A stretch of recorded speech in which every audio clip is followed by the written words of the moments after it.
Sarudo at tuyo apa ang nagsayaw, ay sarukay ang sakong namumutan.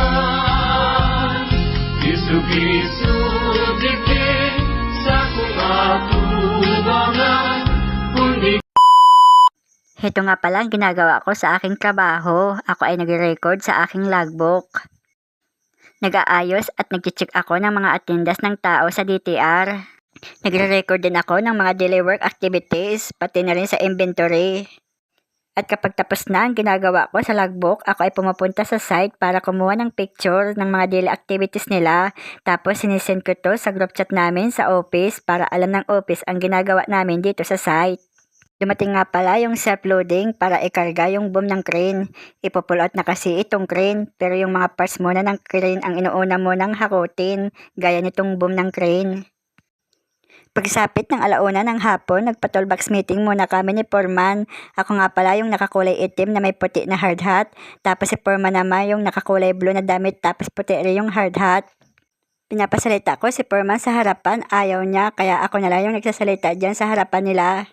Pagkatapos ng toolbox meeting ay nagsibalikan na yung mga trabahador sa kanilang mga pwesto para magtrabaho. Mapapansin nyo, iba na kulay ng aking damit. Kanina kulay itim, ngayon kulay brown na. Meron kasi akong extra na damit kasi kapag basang-basa na ng pawis dahil sa init ng panahon, pinapalitan ko yung aking damit. Pagkatapos ng aking trabaho, nandito na ako ngayon sa bahay. Si Mama nagyayaya na pumunta sa sayawan. Makikisayaw daw siya doon sa kabilang barangay, sa barangay Kasay. Heto nga, nakabihis na si Mama. Ready na siya pumunta sa sayawan. Pamangkin ko nga pala yung bata na nanonood sa TV. Tapos yung dalawang kapatid ko na busy sa cellphone. Nandito na nga kami sa sayawan. Papasok na nga kami ni Mama sa entrance. Heto, magbabayad na kami sa gate.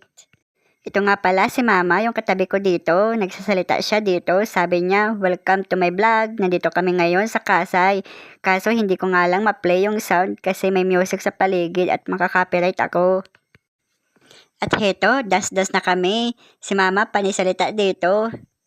Kasama namin yung mga kabarangay namin sa barangay Eskwela at kami nakikidayo sa barangay Kasay para makisayaw dito. Wala nga pala magbibideo sa akin kaya hindi nyo ako makikitang sumayaw dito. Si Mama na lang yung kukunan ko ng video dito na sumasayaw ng pantomina. Ang pantomina nga pala ay sumasalamin sa kultura ng mga Bicolano. Ito ay tradisyonal na sayaw na nagmula sa rehiyon ng Bicol at malawakang isinasagawa sa iba't ibang okasyon, lalo na sa kasalan. Kaya pag sinabing pantomina, ito ay tatak Bicol, sayaw ng mga Bicolano. Ngayon, panoorin muna natin si Mama na sumasayaw ng pantomina. sarudo at tuyo apa ang nagsayaw, ay sarukay ang sakong namumutan. Isug-isug ikin sa kung atubangan, kundi ka umisog ako magagada. Sarudo at tuyo apa ang nagsayaw, ay sarukay ang sakong namumutan. Isug-isug ikin sa kung atubangan, kundi ka umisog ako magagada. Kang ikasadang pa, sayang ka man ako.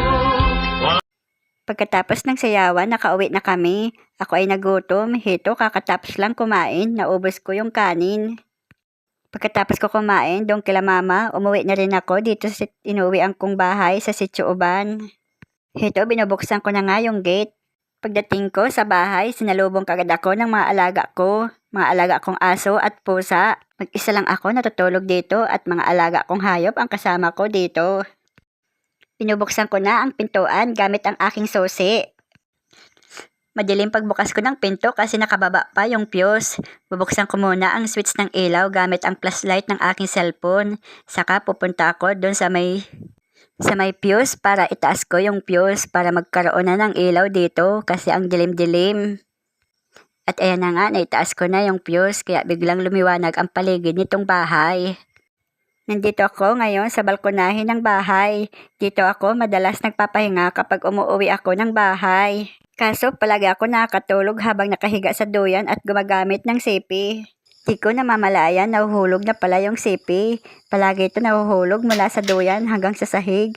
Kaya naman basag-basag na ang screen ng sipi ko. Buti nga lang matibay pa rin ito kahit basag-basag na. Hindi pa rin bumibigay. Hindi pa rin tuluyan nasisira. Kadalasan inaabutan ako ng 2:00 ng madaling araw diyan sa duyan at kapag nagigising na ako, saka pala ako lilipat sa loob. Hanggang dito na muna ang aking video. Paalam!